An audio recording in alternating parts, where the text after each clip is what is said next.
want to know how to add credit or debit card in Best Buy.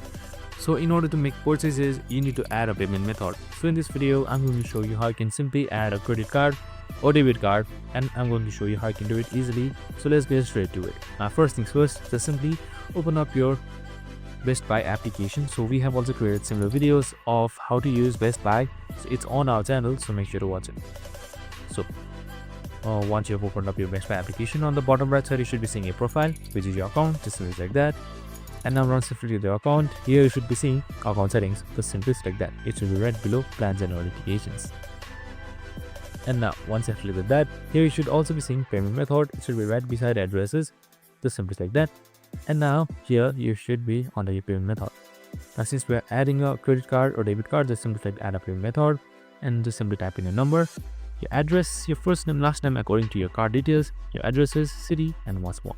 And you should be good to go. And that's it. I hope this video helped. If it did, make sure to like, subscribe, and tune in with us for more of these videos.